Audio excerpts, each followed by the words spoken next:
harimo za eko, harimo ibintu bya parasite. Sinzi niba twumvikana neza.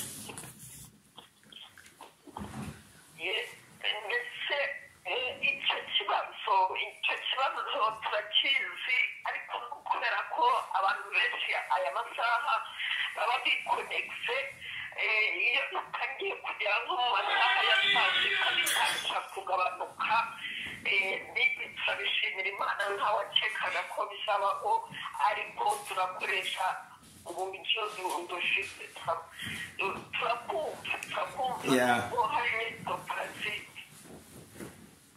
Sawa, ni byiza. Noneho reka tugerageze. Imana irabitunganya neza. Imana n'umukozi umuhanga. Hanyuma mbere ya byose ndashima Imana kuko ndabona ukuboko kw'Imana muri iyi minsi, kuko Imana iri mu ruhande rwacu. Sinshaka kuvuga umuryango wanjye gusa, ahubwo twese cyangwa se ku isi hose mu bibazo n'ingorane bikomeye biriho. Ndakomeza kubona ukuboko kw'Imana kuko irimo irinda ubwoko bwayo, ukabona nubwo uko biri kose Imana ikomeza kugenda itugirira neza kandi imbaraga zayo ziraboneka. Imana ishimwe ko iri mu ruhande rwacu nubwo bimeze gutyo. Rero hanyuma nagiraga ngo tuganire ijambo ry'Imana rero rikingura inyigisho zacu mu gitabo cyo Kuva, ibice byaho ni 2, umurongo wa 23 kugera kuri 25. Kuva ibice 2 23 kugera 25. Ndasoma mu izina rya Yesu.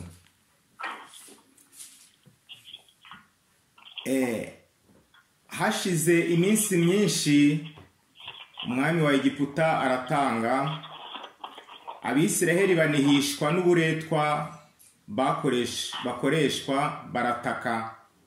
Gutaka batakishwa n'uburetwa kurazamuka kugera ku Mana. Imana yumva umuniho wabo, yibuka isezerano ryayo yasezeranye na Aburahamu na Isaka na Yakobo. Imana ireba Abisiraheli, imenya uko bameze. Imana ishimwe cyane. Aya magambo dusomye n'andi turi busome yose nayahaye umutwe uvuga ngo gutaka ni intwaro ikomeye iyo kugejeje ku mwuzuro. Gutaka ni intwaro ikomeye iyo kugejeje ku mwuzuro, cyangwa se iyo kubaye kwinshi kukagera ku mwuzuro. Turaza kumva umwuzuro icyo ari cyo imbere, ariko niko umutwe w'amagambo cyangwa se niko titre ivuga. Umuntu yakwibaza ngo ese gutaka kwakwitwa intwaro ikomeye gute mu gihe tuzi yuko gukoreshwa mu bantu boroheje? Gutaka cyangwa se kurira, kuboroga, ko gutabaza ni igikorwa gikorwa n'umuntu wabuze uko agira, ni igikorwa gikorwa n'abantu b'abanyantege nkeya. Ntabwo dusanga ko gikorwa n'abantu bifite, kuko buri gihe umunyantege nke atakira umurusha imbaraga kugira ngo mutabare. Mu binyantege nke birataka kandi bitakira ibinyembaraga. Uko niko bimeze.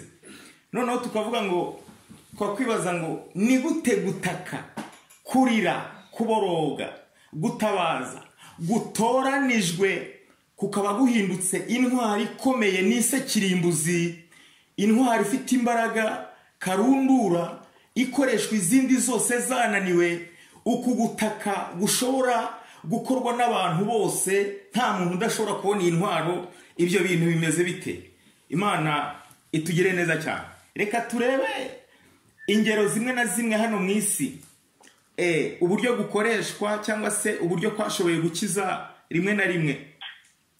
Turabona urugero, umwana mutoya nta mbaraga agira. Umwana mutoya ntabwo ahabwa ijambo mu bandi. Umwana mutoya ntabwo ahabwa intebe y'icyubahiro. Ntabwo umwana mutoya nta zindi mbaraga tumuziho. Ariko Imana itabura uko igenza, kuko yashatse kugira ngo yerekane ko iri mu ruhande rw'ibintu byose, kandi ibinyantege nke ngo yerekane ko ibizamuye kandi ibinyambaraga ibicishe bugufi. Yahaye umwana mutoya intwaro yitwa kurira, yitwa gutaka. Nsanga iyo ntwaro ikomeye cyane. Ni kenshi nabonye ababyeyi b'umwana barara bicaye, ni kenshi nabonye ababyeyi b'abana basohorwa mu nsengero, pasiteri agahagarika icyigisho keretse umubyeyi yasohokanye umwana, kuko umwana hari icyifuzo yagize, umwana hari ikintu yatekereje, akoresha intwaro nawe Imana yamuhaye. Aravuga ati nanjye nubwo batampa intebe y'imbere, nanjye ntibampe ijambo, ariko reka nkoresha intwaro Imana yampaye. Umwana warize mu rusengero ntabwo ibintu ntibikomeza, ibintu byose birahagarara, abantu barara bicaye. Icyo ngicyo nabonye ari ubutwari bw'Imana bukomeye. Ndavuga ngo koko Mwuka w'Imana nyigisha kuri kiriya kintu. Ndavuga nti burya gutaka n'intwaro idasuzugurika.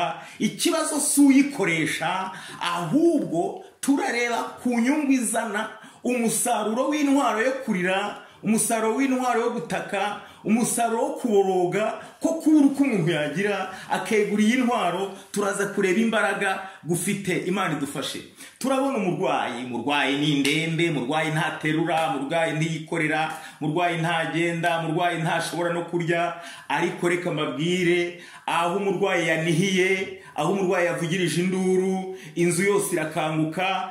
Njyewe ndabyibuka nigeze ndwara, ndataka ari nijoro. Ndibuka ijambo navugaga kandi nari umwana muto cyane, mvuga ngo nimunjyane kwa muganga. Ndibuka ko icyo gihe nari ndwaye indwara yo mu nda, bampaye peteroli ndayinywa nkajya ngo tumera, ndanywa cyane kugira ngo numve yuko, kandi nari umwana ukiri mutoya, ariko amaraso yari yahagaze.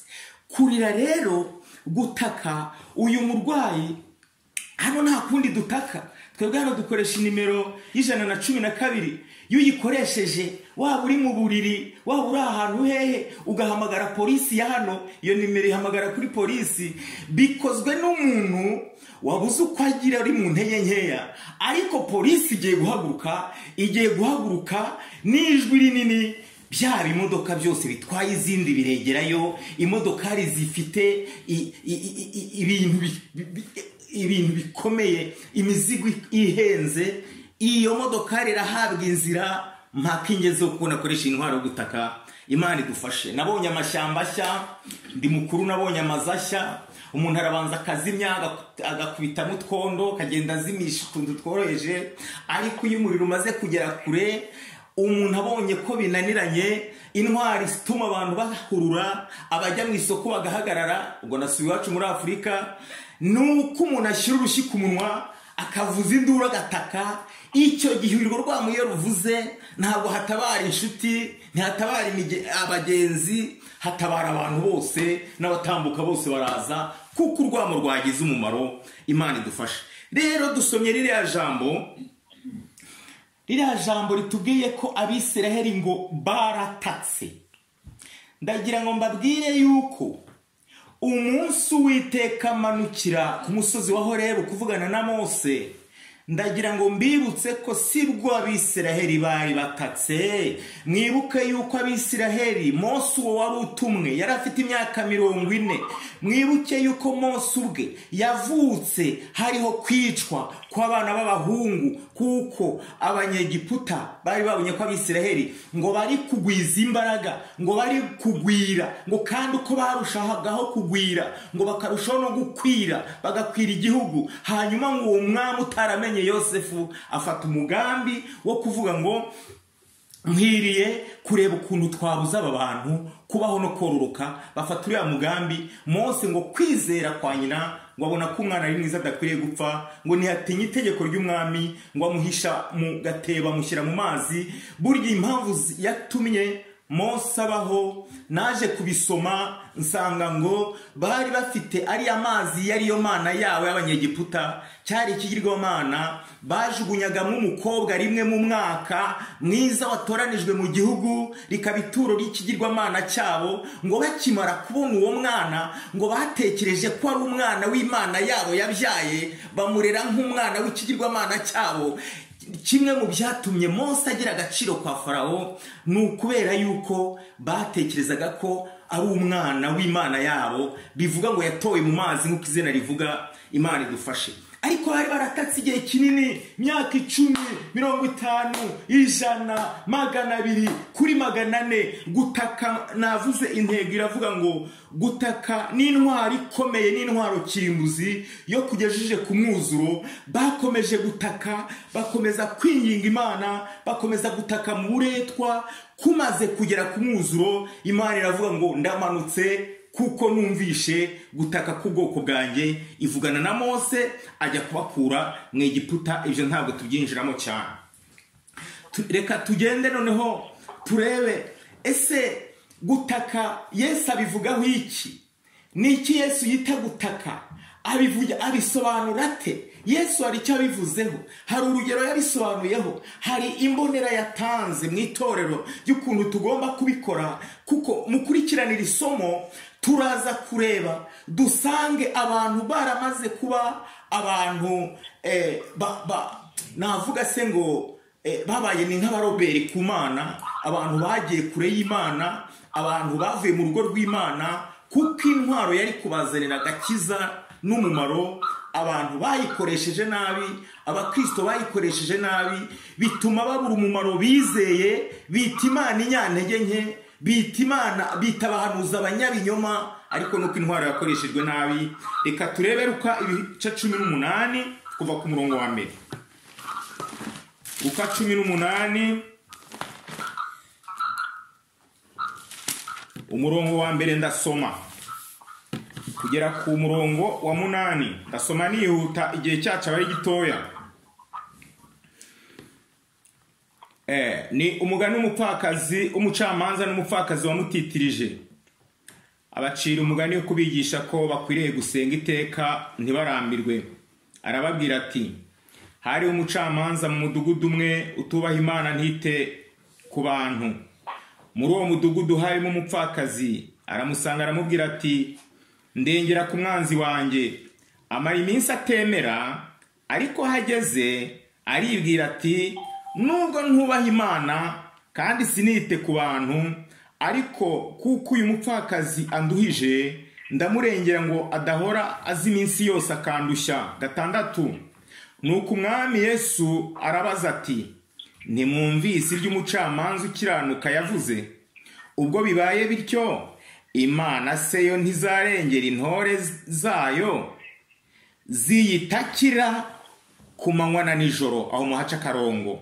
Mbese yazirangarana? Ndababwira yuko izazirengera vuba. Ariko umwana w'umuntu naza, mbese azasanga kwizera kukiri mu isi? Imana idufashe cyane.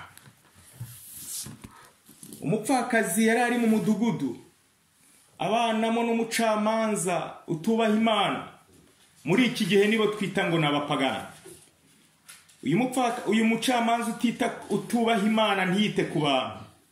Mu mudugudu abantu bari baragowe, nta muntu wabonaga ubutabazi kuko atatinyaga Imana, kuko atubahaga abantu. Nuko ariko Bibiliya, haleluya, mu bantu bose batuye umudugudu, Bibiliya ivuzemo umupfakazi umwe wafashe amateka agakora iby'ubutwari bikomeye, agakora ikintu cy'ikinyuranyo cy'abandi. Ngo uwo mupfakazi yagize ikibazo, ngo ajya kuri wa mucamanza utubaha Imana ntiyite ku bantu. Aramubwira ati, ndengera. Reka data. Baramusubizayo. Bwa kabiri aragaruka, hashira iminsi akagaruka, hashira iminsi akagaruka. Nimurebe neza uyu mupfakazi ntabwo yasubizwaga mu cyubahiro. Byageragaho bagasunika, ubundi bakajugunya hirya, ubundi bakamukubita wenda udukoni ntawamenya, ubundi n'ibitutsi ntawamenya. Ntabwo yasubizwagayo neza, ariko gahinda kiwe akagenda kakabana. Ariko amenya, asobanukirwa ko gutabarwa kwe, ko gucungurwa kwe, ko kurengerwa kwe, kumugisha we, kw'imbaraga ze nta handi zizaturuka, zizava ku mucamanza. Aravuga ngo nubwo anyirukana, ariko ririya niryo rembo ry'umugisha wanjye, ririya niryo rembo nzakuramo agakiza, hariya niho igisubizo cyanjye kiri. Ibitubuza kwegera Imana ni byinshi, ariko iyo twamenya aho isoko ikomoka, ntabwo tuzava hafi hafi y'isoko, tuzakomeza kuyiba hafi nk'uko yari yabaye ku kagezi. Imana ishimwe cyane. Ngo akomeza kujyayo kenshi, ngo bigeze aho umucamanza aratekereza ngo kweri jewe ntabwo nubaha Imana kandi sinita ku bantu, maze imyaka myinshi nkorera muri iyi system, ariko ndagowe merewe nabi. Urugo rwanjye nta mahoro arimo, urugo rwanjye ni urugo rw'icyubahiro, ariko rwabuze amahoro, habonetsemo intambara cyane, kubera yuko hari umukecuru, hari umupfakazi uri kuza. Ikibazo kiraboneka, mu bakozi kiraboneka, ku irembo hari ikibazo, buri kanya amaraporo, uwo mukecuru aragarutse, umucamanza n'umufasha we hari na famiye yiwe, induru ziraboneka. Umucamanza, urugo rw'umucamanza rubamo akavuyo, rubamo akaduruvayo, nuko ngo afata decision nziza cyane. N'umugani Yesu yaciye, aravuga ngo nubwo ibyo byose biriho, akaba ari uko ngukomeze nkaba nkorera muri iyo system, dore ikintu cyiza ngiye kubikorera. Haleluya. Dore icyo ngiye kubikorera ngiki, ni ukugira ngo niremera amahoro, niremera umutekano, nkwiriye kugira umutekano, ngiye kumurengera kugira ngo adahora aza kundushya. Yesu arabisubiza rero, aravuga ngo niko se, ngo ntabwo mwumvishe icyo umucamanza mubi yakoze, ngo ubwo bimeze bityo, ngo mbese Imana ntabwo izarengera intore zayo ziyitakira ku manywa na nijoro. Turi ku ijambo ryo gutaka kugira umumaro, yo kugeze ku mwuzuro, yo kugeze ku gipimo. Murebe wa munzani w'amabuye, yo bashyizeho ibuye ry'ibiro 20, bisaba ko bashyiraho ibindi bintu bipima bihwanye na ryawe by'ibiro 20, ugashyiraho ibiro 19 n'igice.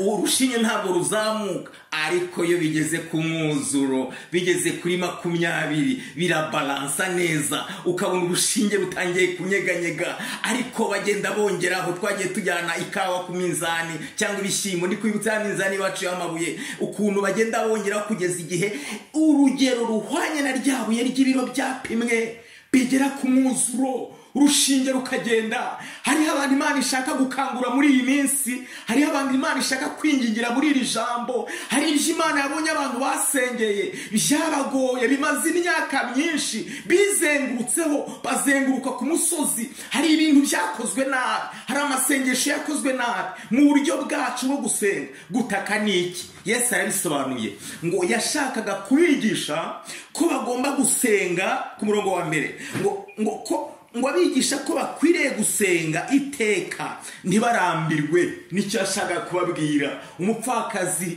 yakomeje agenda yibutsa, atita ku ngorane yagiraga buri gitondo, atita ku ngorane yagiraga ajyayo, ariko ngo ku buryo yaje gutabarwa. Imana ishimwe. Yesu rero ufite kamere y'Imana, Yesu ufite uzi umutima w'Imana, Yesu uzi uko Imana iteye nk'uko nawe ari Imana, aravuga ngo nukuri abibutse Uwiteka bagahora bamusenga ku manywa na nijoro, ngo ntabwo intore zazirangarana. Ngo niba abantu b'abapagani batubaha Imana ntibubahe n'abantu bakora kuriya, ngo Imana natwe izatugira neza. Imana itugire neza cyane. Dusomye mu maganya ya Yeremiya, tugasoma hano amaganya ya Yeremiya, nibibagora kuhagera wenda mu byandike muze kwasoma, ntabwo ngewe ndajya mbategereza, murajya mwihangana. Ariko ni amaganya ya Yeremiya ibice 2, umurongo wa 19, haravuga ngo haguruka uboroge mu ijoro uhereye igihe batangirira izamu, usuke umutima wawe nk'amazi imbere y'Uwiteka, umutegere ibiganza kugaba amagara y'abana bawe bato baremberejwe n'inzara mu mahuriro y'inzira zose. Imana idufashe cyane. Noneho kwa gutaka kurimo kuritwa no kuboroga, ngo haguruka uboroge. N'abana ba Isiraheli babwirwaga, bari mu bunyage, ni yari isengesho. Amaganya ya Yeremiya ryari isengesho bari barakuye mu mudugudu wabo, bari barakuye mu gihugu cy'iwabo cy'abasekuruza, gakondo yabo barayikuyemo, barajyanywe mu bunyage. Ariko noneho umugaragu w'Imana wanditse iri jambo aravuga ngo haguruka uboroge uhereye igihe abarinzi batangirira izamu. Imana idufashe ngo kandi usuke umutima wawe nk'amazi. Imana itugire neza cyane.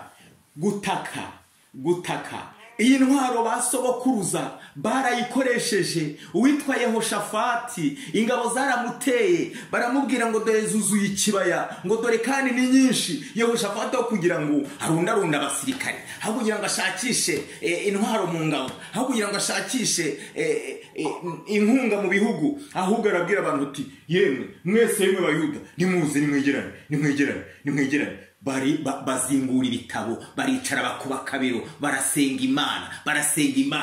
Amasengesho barasenga, amaze kugera ku mwuzuro, Imana ihagurutsa nk'umugabo, aravuga ngo yemwe Bayuda, ngo nimwumve, ngo muri urwo rugamba ngo surwanyu, ngo ntabwo muzagomba kurwana, ngo mwebwe muzireba inteko gusa, ngo muzarebe ibyo Uwiteka azabakorera, ngo ibyo Uwiteka azabazanira. Niko byagenze, baje kwicana ubwabo. Imana idufashe. Reka mbabwire, intwaro yo gusenga ni intwaro kirimbuzi, intwaro abisi bafite ni intwaro zarabatwaye amahera menshi, zabatwaye n'intwaro kugira ngo igihugu gitinywe, igihugu cyubahwe n'ibintu bibiri, n'ubutunzi n'ingabo. Kandi igihugu niba cyubahirwa ingabo gifite n'intwaro. Imana idufashe. Byo nibyo bintu bibiri. Bavuga ngo igihugu ni igihangange, baberekana umutungo, bakerekana n'igisirikari. Ariko Imana ishimwe kuko muri byaravuze muri 28 mu Gakiza, turi abasirikari benshi batoranijwe mu maraso ya Yesu, bogejwe mu maraso ya Yesu. Ntabwo Imana yakora igisirikari, haleluya, ntabwo Imana ishobora kwibesha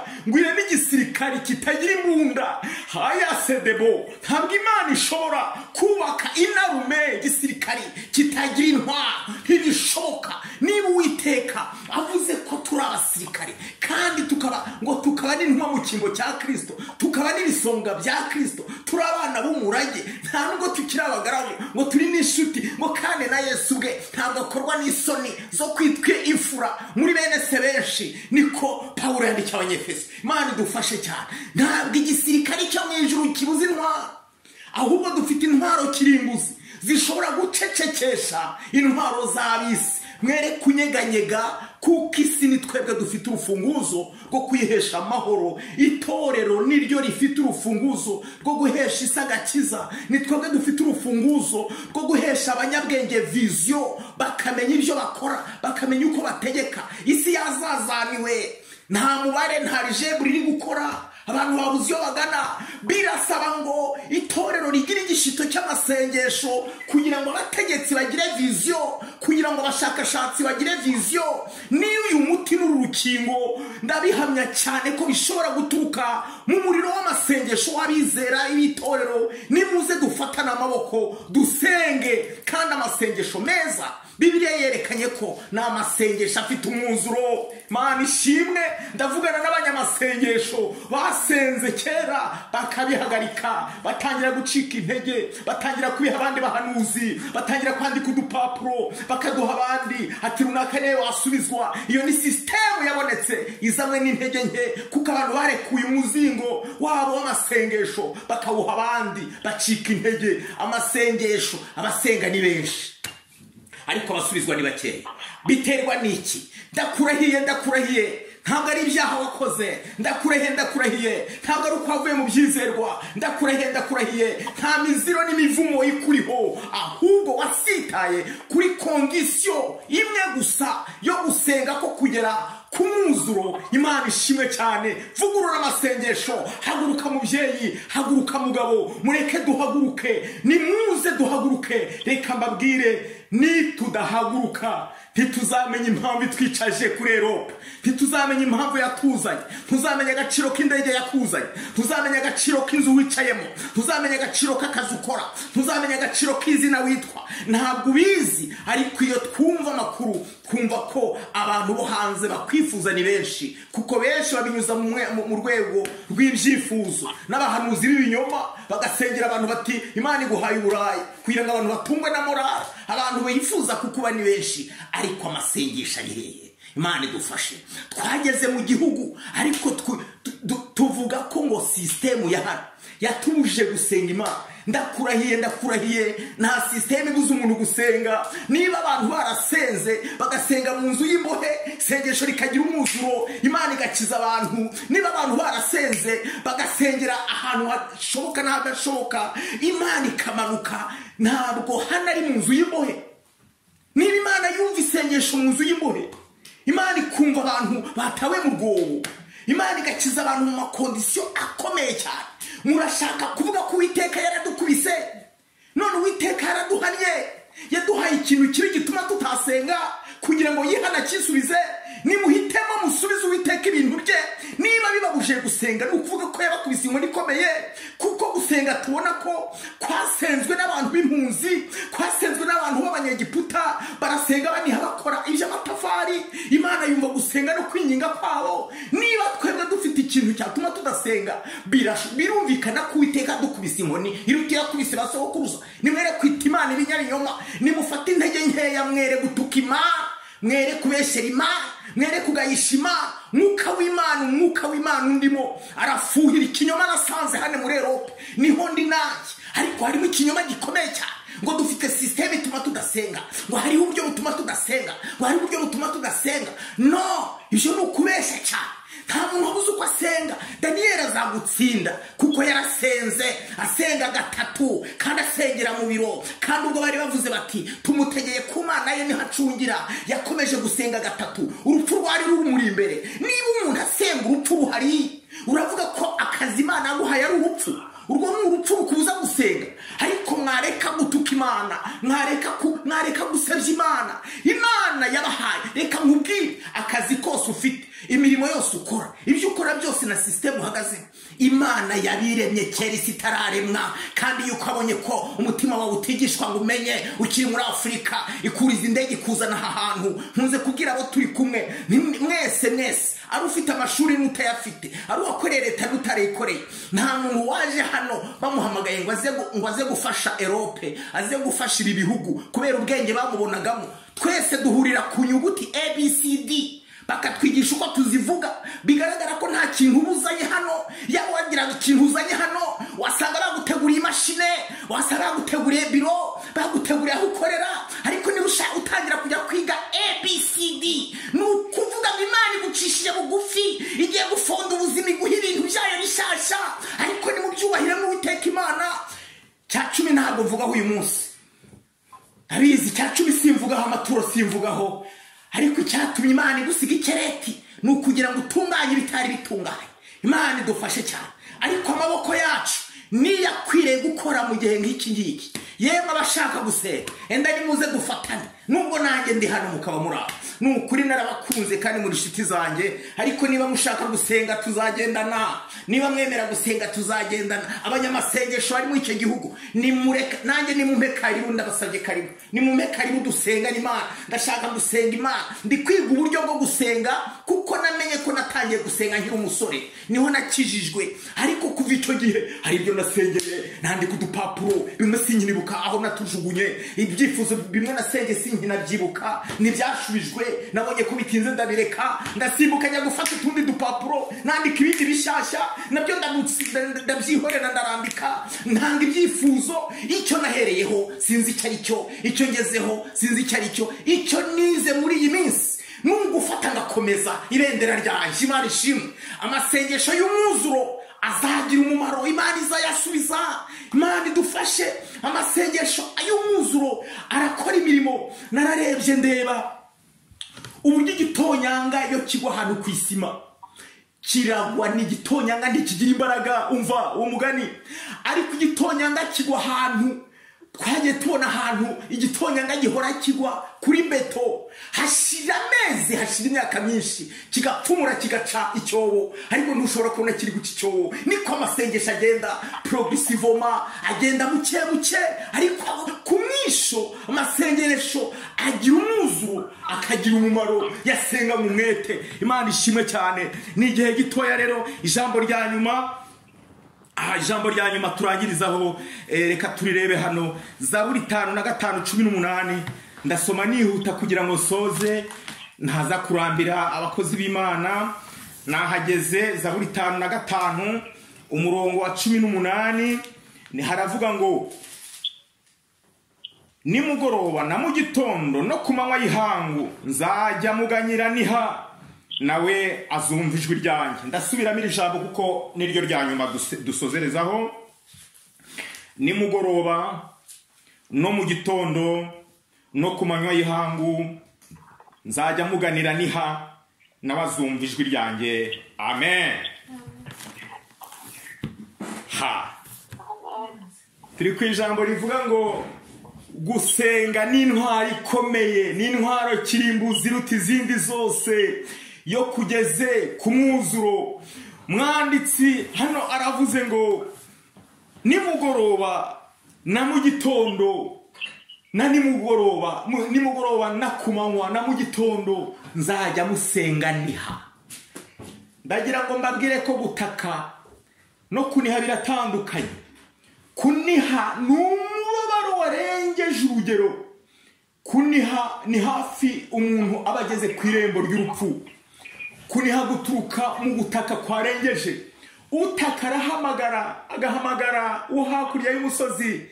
Ari kuniha. Ijwi ryo kuniha ni rya jwi rya Hana, ni rya jwi rimenywa n'Uwiteka. Imana idufashe. Nijwi ryo kuniha, nijwi ritarenga imisozi, nijwi ritagera ku muturanyi, nijwi ritagera kure, ariko reka nkubwire rimenywa n'Uwiteka. Umwana yasengera munza nihase ntabimenye na nyina. Umugore yasenga niha, umugabo ntabimenye. Umugabo yasenga niha, umugore ntabimenye. Umuntu yasengera mu itorero, pastor we ntabimenye. Umuntu yabara aho ngaho gasenga niha ntabimenye. Umuntu yasengera muri iki gihugu akaniha, igihugu ntikibimenye. Ariko ntidushaka ko babimenya, turashaka kubamenya imbuto zo kuniha. Imana ishimwe. Haleluya. Imana ishimwe cyane. Kuniha ni intwaro ikoreshwa ibintu bikomeye. Kuniha n'umubare Imana itibagirwa. Ngo bamaze kuniha Abisirayeli, ngo Imana, reka mabwire, Imana yakoze, Imana yafunguye amarembo akomeye cyane hariya mu Kuva, kuko ngo Imana yarumvise. Haleluya. Yarumvise, kuko kumva n'irembo rimwe Imana isubirizamo. Uwiteka kumve ko uyu munsi Uwiteka yumva amasengesho yawe. Imana ishimwe. Kandi ngo Uwiteka arareba, amenya uko babaye. Kureba Uwiteka ijisho rye rinyuze mu rugo rwawe, rikanyura muri iki gihugu, rigaca mu kazi kawe, rigaca mu buzima bwawe, mu mubiri wawe urwaragura. Imboni y'ijisho ry'Uwiteka itambukiye mu itorero, ifatiro ziranyeganyega. Imana idufashe. Ngo Uwiteka yarabumvise, ijisho ry'Uwiteka ngo arabareba, ngo Uwiteka amenya. Imana imenya ibyawe mwene data. Imana ikumenya uyu munsi, abo yamenye kera.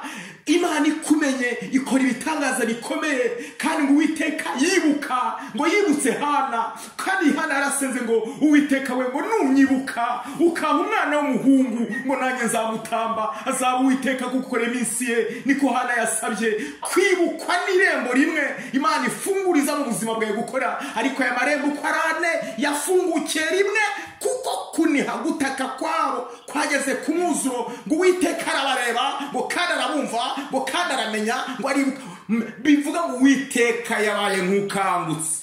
Kuniha kwageze ku rwego Uwiteka amera nk'uwikanguye. Aravuga ngo uzi ko hari icyo navuganye na Aburahamu, uzi ko hari icyo ngo reka ndebe. Imana irareba, itangira kubona ibyo bakora, kuko bari baratatse igihe kinini cyane. Imana ishimwe cyane. Tugiye gusenga Imana, ariko ndagira ngo nkwibutse, buriya aya magambo turi kuvuga afitanye isano n'umwana w'ikirara, n'umugani w'umwana w'ikirara. Umwana w'ikirara se ni iki? Twavuga ko umwana w'ikirara yegeranywa n'iki? Umwana w'ikirara ngo yavuye mu rugo, yafashe umutungo wiwe, aragenda arawaya ajya mu gihugu cya kure. Pawulo aravuga ngo iyo turi iwacu mu mubiri tuba turi kure y'ubuntu bw'Imana. Umuntu wese uri mu mubiri yagiye mu gihugu cya kure. Igihugu cya kure si uko turi hano. Nta gihugu cya kure wabona mu isi yose ibumbiye ahantu hamwe. Ahubwo igihugu cya kure ni umutima wawe wagiye kure y'Imana. Ikintu cyose kiguca imbere y'Imana, mu maso y'Imana, kiba kikugize umwana w'ikirara, uba ugiye mu gihugu cya kure. Imana idufashe cyane. Rero nimureke tube mu rugo rw'Imana, kuko ngo Uwiteka aba hafi y'abamukunda, y'abamusenga, y'abamutakira. Niko byanditswe muri Zaburi ngo Uwiteka aba hafi y'abantu bamutakira ku manywa na nijoro. Bivuga ngo aturana nabo, yumva ibyifuzo bavuga, amenya ibyo batekereza, akamenya ibyo bakora, akaba mu bikorwa byabo. Amasengesho niyo atugira inshuti z'Imana. Mukozi w'Imana wafunguye yavuze ngo Imana ngo yahisha iki Aburahamu, ngo nta kintu yakora itamubwiye. Kubera iki? Aburahamu yari inshuti y'Imana. Niki kibagara ubucuti? Wacu baravuga ngo agafuni kabagara ubucuti ni akarenge. Akarenge ni communication. Communication yawe n'inshuti yawe niko karenge. Communication yanjye n'Imana ntabwo nzayitura fanta, sinzayishyira umwana w'ihene, ntabwo nzayishyira amayero mfite. Communication ni ukwiriza ubusa. Communication ni ugusenga Imana. Communication ni ukuba imbere y'Imana mu masengesho. Reka nkubwire, niba uvuga kukiranuka ukavuga ngo nta byaha ufite, ariko utari umunyamasengesho, udasenga amasengesho udaca ku manywa na mu gitondo na nijoro, niko ijambo ry'Imana rivuze ngo nzasenga icyo gihe ngo nsuka umutima wanjye. Bivuga iki? Gusuka umutima ni umutima wose uzira uburyarya, kwereka Imana byose. Amazi iyo yasutse ava mu cavuyemo agasandara hasi ntagaruka. Gusuka ni ukwigaragaza imbere y'Imana. Gusuka ni ukwatura ibyaha. Gusuka ni ukubabarirana. Ni ukwezwa kwitaya. Niko kwezwa, niko gusuka. Ni umutima umenetse. Umutima umenetse niyo mazi asukwa imbere y'Imana, tugasuka Imana. Mureka dusenga Imana muri iyi minsi. Utarubiza abyige. Nanjye dore uko ngana uku, suko ntasenze ntiyirije ubusa, ariko ndi kwiga gusenga nk'ubyize vuba. Ndashaka gukandagira ikirenge aho basogokuruza bagikandagije, kuko amasengesho namenye ko arema ibitariho bikabaho. Amasengesho arema ibitariho. Amasengesho arema ibitariho mu mubiri wanjye, akarema ibitariho ku mukoresha wanjye. Amasengesho yankandagizaho ntakandagiye. N'uyu munsi nkandagiye hano kuko nasenze Imana, kuko nabwirije iki gihugu ko nzahakandagira. Ndibuka aho nabibwiriwe, nibyo njya mbwira abana banjye nti muri hano kuko so na nyoko bubashye Imana, namwe nimubaha Imana muzakandagira ahandi hantu, ariko nimureba nabi iyi migisha izabapfira ubusa. Imana itugire neza cyane. Amasengesho niyo moteri yatsa ikibutsa Uwiteka ibyago. Reka nkubwire, abantu benshi mwicaye mu by'Imana yabakoreye, ariko si ibisubizo by'amasengesho. Ndasubiramo iri jambo. Abenshi mwicaye mu bintu, mu migisha, mu bintu Imana yabakoreye. Mumenye yuko Imana izuba rivira beza n'ababi. Ntabwo kuba turi muri iki gihugu ari uko Imana yadukundiye ibyo twakoze, cyangwa si ibihembo by'amasengesho. Bamwe niko bimeze yego, ariko abandi ahubwo Imana ituzanye kugira ngo tumenye icyo gukora. Rero ndagira ngo nkubwire, niba utunze ibintu wahawe n'Imana kuko uri icyaremwe, nta ntambwe uratera. Ukwiye no gutera intambwe yo gutunga ibintu by'imigisha bibyawe n'umwuzuro w'amasengesho. Imana ishimwe. Ibintu ufite ni bito, ibyo ufite ni bito, ibyo wabonye ni bito, ibyo wumvishe ni bito, iri kugose ni bito. Hari ikintu cyihishe muri iri jambo Imana ishaka kugeraho. Hari ikintu Imana ishaka kugukorera, iri kukwibutsa ngo mu masengesho y'umwuzuro hari indi nyenyeri kubikiwe, hari urundi rwego rukubikiwe, hari indi ntambwe Imana ishaka gutera. Lorestare hande mu izina rya Yesu. Imana irashaka kurema ibintu bishasha muri iki gihe n'iyi myaka. Imana irashaka gukora n'itorero ibintu bikomeye. Imana irashaka kudukoresha ibintu bikomeye. Ni twebwe Imana igiye gukoresha mu minsi ya nyuma. Nitwe tugiye kwibera abahamya bo kuvuga ubutumwa bwiza. Ndabyiteguye n'ukuri, kandi muri abo ngabo ndimo. Niyo mpamvu ndi kwiga gusenga kugira ngo atagira ikincika. Turarangije tugiye gusenga, iminota bampaye irarangiye. Reka dusenge Imana. Ariko niba wumva waracogoye mu masengesho, umenye ngo watukishije Imana. Kandi reka nkubwire, y'abantu badasenze bagatangira kwita Imana inyantege nkeya, uko ni ukwitotomba, uko ni ugutuka Imana, ni ukugayisha Imana. Kandi noneho kudasenga ni ubwibone, kuko umwana w'ikirara yagiye kurira ibye mu gihugu cya kure, nawe uri kurira mu gihugu cya kure kandi utari mu rugo ni mu masengesho, ni ku gikumba. Niba hari uwasenga Imana kavuga ati Imana yongere insuke mu muriro w'amasengesho, Imana yongere inshyire mu bubyutse, Imana yongere impe gusenga amasengesho ntarekura kandi amasengesho nyakomeze, twasengana Imana muri aka kanya. Imana yacu ishimwe. Data mu izina rya Yesu, ubuntu n'imbaraga zawe biri kubizera bose, kandi hahirwa abumva ijambo n'imbuzi. Ndagushimiye yuko impanda yawe itavugira ubusa. Haba hari ushaka kubwira, haba hari ushaka kwibutsa, haba hari ushaka mwami kwihanangiriza, haba hari ushaka kwihanisha, haba hari ushaka mwami kuvugurura, haba hari ushaka kongera ngo uteze imbaraga imbere. Mwami ababuza amazi muri twe ndabasabiye umugisha, nibahabwa amazi y'impamba mu mvumba nibasubize amazi mu izina rya Yesu. Ababuza umutsima w'urugendo ubaha umutsima w'urugendo mu izina rya Yesu. Ababuza imbaraga ubaha imbaraga, abari barekuye ubahe mwami gukomeza. Amasengesho aragoye, amasengesho araruhije, amasengesho aravuna. Abisi bose byarabananiye, mwitorera abantu bagabana imirimo ariko nta bagabana amasengesho, bose bahurira kuri ya mirimo, ariko iyo gusenga mwami barayitinya. Kandi impamvu bayitinya